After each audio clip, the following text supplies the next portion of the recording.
What's going on, guys? Now, the first thing you may notice, the wall is no longer blank. There's a cat staring at you now. Look at that. That's pretty cool. There's some weird, reflective light over top of some of it, but you can tell that's a cat, right? But anyways, today I wanted to come to you and talk about, Incelcore comp albums, alright? You know them, you love them, or you may not love them. I don't really know what your thoughts are on them. But, yeah, they've been here since the beginning, and they'll probably stay here. So, today I wanted to talk about the past, present, and future of comp albums. Alright, so, let's start at the very beginning with MK Ultra Support Group. Now, I've probably talked about this, this collection of albums a few times in passing on the channel, but if you didn't know, it was 4 comp albums set up by Negative XP called the MK Ultra Support Group, volumes 1 through 4.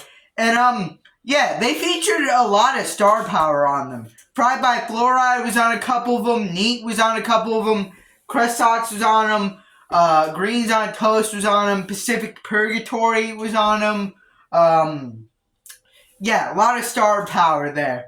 I didn't even mention all of them. Jezebel Glorably was on the final 2. Hard Christ was on there. Maybe In Hero was on there. I don't really remember. But, yeah, a lot of star power in those albums. But you won't see it now. You'll only see Negative XP. Because, sometime during July 2022, he kicked everyone off the comps. He deleted all of their songs. And now it's only like an EP with 5 Negative XP songs. Which, you know, there are some good songs in the 5 left that Negative XP left us with. But also that was kind of a jerk move. I kind of missed the rest of the songs. But a lot of them did get re-uploaded eventually later on by the artist. So yeah. Still a jerk move though. A lot of people still hate him for doing that. And I kind of get it. But after these comp albums kind of ended, there was, of course, the Manson Family Murder Tapes. Volume 1 came out in 2020, I believe a little after the final MK Ultra Support Group album came out. Volume 2 came out in 2021. The most notable thing from these albums is Kind Stranger by Crust Socks. That's kind of the only notable thing. I guess Jezebel Glorably was there too. But those are kind of the 2 things I'd want to name from that album. Those are the 2 things I'd keep. There's also the Psych Ward albums, where a guy named Cumjar set up 3 compilation albums called Psych Wards Volume 1 through 3. And when it was time to pay the people that, you know, provided songs for the albums, he used the millions of dollars made from the albums to flee the country to Mexico and used the remaining money to buy a bunch of heroin. After he overdosed, the remaining money and his body were never found. True story. No, it's not. Look at your face. You fell for it too, didn't you? You probably didn't, but hey, anyways. After this, there was Targeted Individuals, which is notable for also having a bit of star power as well. You know, notably having In Hero and Hard Christ and all of the members of Camo Hoodlums. Also, Mingo Red was on there. Shout out to him. Yeah, there was actually a lot of star power on that compilation. And, you know, throughout the years, it would prove compilation albums didn't need Negative XP to continue existing. Of course, you had Tech Club, had CPPPC. I probably messed that out. I don't even know what I'm saying. The thing with the letters. Yeah, I messed that up. You also had the Dropout Boys, which was supposed to drop, but then Cameron Flowers dropped out and it never happened. You had, I already mentioned Tech Club. There was another one I'm supposed to mention. There was the Basement Tapes, that's another one. You had Can't Believe It's Not Music, which didn't really feature that many people, but, you know, there are a few cool songs on there. The Sleep Demons had one of their best songs on there, so, you know, that was pretty cool. Yeah, so comp albums would still exist. in 2024, we would have a little addition to the formula. See, usually, basically, one person or multiple people do set it up. Multiple people submit their songs to a pool, and they release all of the songs together in one album.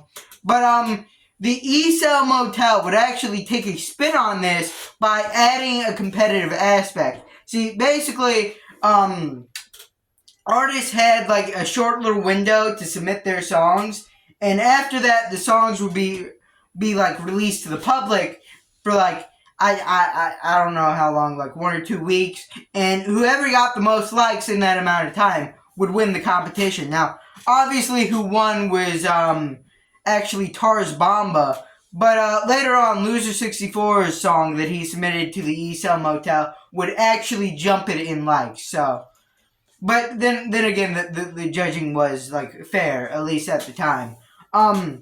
So yeah, but that brings us to 2025, and 2025 has kind of gone down in a lot of Incelcore purists, I guess you'd call them, hearts, as like the year of the comp albums. Now you might be saying there weren't that many like mainstream Incelcore comp albums, and you'd be kind of right. There wasn't really like, you know, big names on a lot besides like New World Order, and you also had SYM, but those are the only two that I can really think of that really included mainstream names. Really, the reason this is called the year of the comps is because the underground went absolutely ballistic. Alright?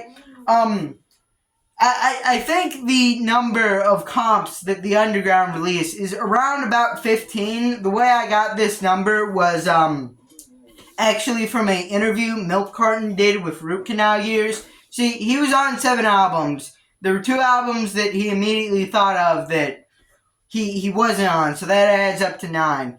There was the Song War compilation albums that I think he forgot about, so that brings us up to 12. Yeah.